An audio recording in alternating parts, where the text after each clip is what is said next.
Well, it is a new dawn in the Catholic Church history as Pope Leo XV election signals power realignment inside the Vatican's global machinery. Now, with an American-born pontiff now seated at the head of the Catholic Church, the rise of Pope Leo XV marks a strategic inflection point for Rome, where ideology, geography, and diplomacy now converge in full force. Well, this and many more will be detailed in today's Flash News. Good afternoon and welcome. I am Star Smart. Let's begin.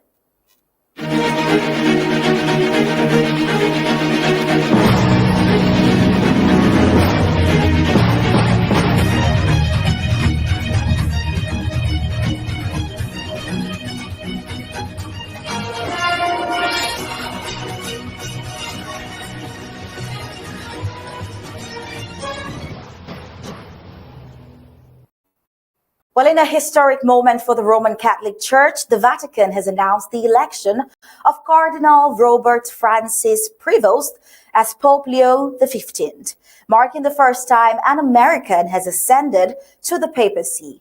The announcement came just moments after the traditional white smoke billowed from the Sistine Chapel chimney on Thursday, signaling to the world that a new pontiff has been chosen. Now, while thousands packed St. Peter's Square in anticipation, many in the global Catholic community are now asking, does the election of a United States-born pope represent a broader shift in the church's balance of power, or is it merely symbolic? Well, Cardinal Protodeacon Dominic Mamberti made the official declaration to the crowd, confirming that the 69-year-old Augustinian from Chicago had been chosen by the 133 voting cardinals after approximately 24 hours of deliberation. Dressed in the traditional red cape, the same one Pope Francis notably declined to wear in 2013, Pope Leo XV stepped onto the balcony of St. Peter's Basilica and greeted the faithful with the words, "Peace be with you." Now, his short address emphasized unity, peace and dialogue without fear. Delivered first in Italian, he then switched to Spanish, drawing on his deep missionary and leadership experience in Peru, where he served as the Archbishop of Chiclayo. Notably, he did not speak in English during his first public appearance, an unusual choice for the Church's first American pope, and one that raises questions about which identity, American, Peruvian, or global, he will prioritize in his prominence. Well, Pope Leo XV succeeds Pope Francis, who passed away on April 21st at the age of 88 after years of declining health. A close ideological ally of Francis, Prevost was brought into the Vatican's inner circle in 2023 when he was appointed to head the powerful dicastery for bishops, the office responsible for selecting bishops worldwide. Now, the role placed him at the heart of church decision-making, giving him both high visibility and institutional weight heading into the conclave. Born on September 14, 1955 in Chicago, Pope Leo XV holds dual United States Peruvian citizenship, and he earned a Bachelor of Science in Mathematics from Villanova University in 1977 before joining the Order of St. Augustine. He later studied theology at the Catholic Theological Union of Chicago, taking his solemn vows in 1982. His deep experience in Latin America and the United States gives him a rare blend of pastoral and administrative insight, a background that many analysts say position him to navigate the increasingly global and often divided landscape of the modern church.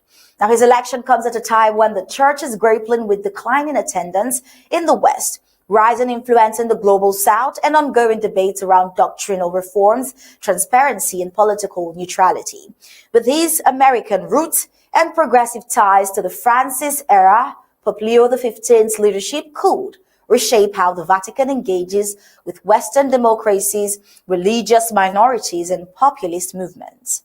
But deeper questions remain. Will his leadership unite the Church's conservative and progressive factions or inflame the ideological divide? And more critically, can the Church's first American Pope use his unique background to restore Catholic credibility in an age of secularization, scandal, and global uncertainty?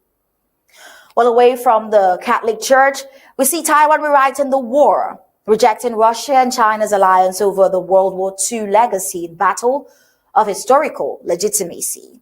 Well, Taiwan has strongly condemned Russia and China for what it calls a distortion of World War II history, arguing that Chinese communist forces played only a minor role in the fight against only Japan. Instead, Taipei claims it was the Republic of China, the same government now based in Taiwan, that made the primary military contributions. As China and Russia joins forces to reshape historical narratives, is global memory of World War II being manipulated for modern political gain? Is the question.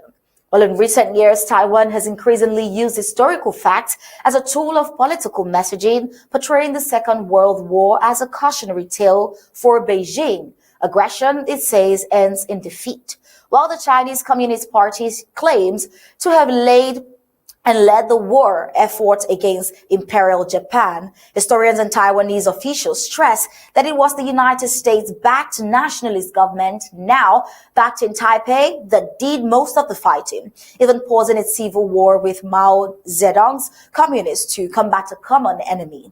Now that government, the Republic of China, retreated to Taiwan in 1949 after losing the Chinese Civil War and still exists today as the island's democratic government. Responding to recent remarks by Russian President Vladimir Putin, who praised China's Communist Party for its leadership in World War II during a meeting with Xi Jinping, Taiwan's Mainland Affairs Council was quick to hit back. He says the Chinese communists only took the opportunity to expand and consolidate their forces.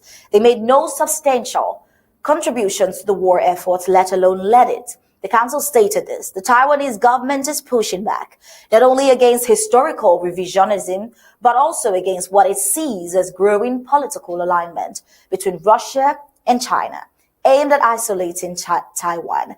Now, could this revision of war history be setting the stage for a broader global narrative shift that sidelines democratic voices like Taiwan? Well, that is a question that is left unanswered. But we see China's Taiwan Affairs Office has yet to respond to the claims. Meanwhile, Xi Jinping is in Moscow, attending the Victory Day parade marking the 80th anniversary of the end of the war in Europe, which is a symbolic event where Russia and China released a joint statement reaffirming that Taiwan is an inseparable part of the People's Republic of China. Now, the statement directly challenges Taiwan's long-standing self-governance and independence. Beijing argues that as the successor of the Republic of China, it holds sovereignty over Taiwan under the 1943 Cairo Declaration and the 1945 Potsdam Declaration, both signed during World War II. However, Taiwan's foreign ministry flatly rejected that claim, noting that the People's Republic of China was not even in existence at the time those declarations were made. It says any false statement intended to distort Taiwan's sovereignty and sovereign status cannot change history. The ministry said, nor can they shake the objective fact recognized by the international community. Now, the deeper issue lies not only in contested history, but in real-time geopolitical messaging. As Russia and China work together to reframe the past, Taiwan's fears could lose not just the historical argument, but the diplomatic one too. With growing military pressure, diplomatic isolation, and now historical revisionism. Is Taiwan fighting a three-front war for legitimacy in this 21st century? Well, that is a question We're going to look for the answer in our subsequent bulletin. But then we go on to the White House yet again with white South Africa refugees to arrive in the United States under Trump's executive order. Now, in a move stirring intense debate across political lines, the Trump administration is preparing to welcome the first group of white South African refugees to the United States early next week, highlighting a rare case where race, diplomacy, and domestic politics intersect. The group, mostly Afrikaners, descendants of Dutch settlers, has been designated by the United States as victims of unjust racial discrimination. But as government officials plan a formal welcome at Dulles International Airport, many are left wondering, is this an act of humanitarian concern or a calculated message to appeal to white conservative voters in an election year? Well, according to reporting from the New York Times, Trump officials have confirmed preparations to receive the Afrikaners in Virginia, with the Department of Health and Human Services outlining the symbolic significance of their resettlement. The group belongs to South Africa's white minority and is said to be fleeing race-based violence, land disputes, and political instability in the post-apartheid era. Now, the executive order signed by Trump on February 7th grants refugee status to Afrikaners on the grounds of racial persecution. This sharp pivot comes after the administration had earlier halted nearly all refugee admissions, citing security concerns and financial strain. At the same time, thousands of asylum seekers from war-torn regions like Afghanistan, Syria, and the Democratic Republic of Congo remain barred despite extensive background checks and long wait times. Is the administration using immigration policy to reinforce ideological loyalties rather than objective humanitarian standards? Begs to be answered. Well, South African Foreign Ministry strongly condemned the order, stating it lacks factual accuracy and misrepresents the nation's history and legal framework. The ministry emphasized that post-apartheid South Africa guarantees equal rights to all citizens, including minorities. Critics argue the executive order is based more on isolated incidents and right-wing narratives than a systemic pattern of persecution. But while the Afrikaners, who were originally scheduled to arrive Monday, officials caution the timing may shift due to flight logistics and final paperwork. Still, the decision to make their arrival a high-profile event has drawn attention to how race and foreign policy are increasingly intertwined in the United States immigration debates. Now, coming to the conclusion of today's Flash News, we see supporters of the move says it reflects the need to stand up for overlooked victims of racial violence, no matter their skin color. But opponents including refugee advocates warn that this sets a dangerous precedent, one where political motives define who gets protection and who doesn't. While the United States are positioning as the protector of refugees, these issues has proven over time on who it favors, and it's sad to see a lot of people seeing the skin tone in this. Well, until next time, this is where we'll draw the curtains on today's Flash News. Remember, we'll be bringing you recent happenings from the home front, well, with our Undaunted at the top of the hour, 8 p.m. Until then, do have a good day.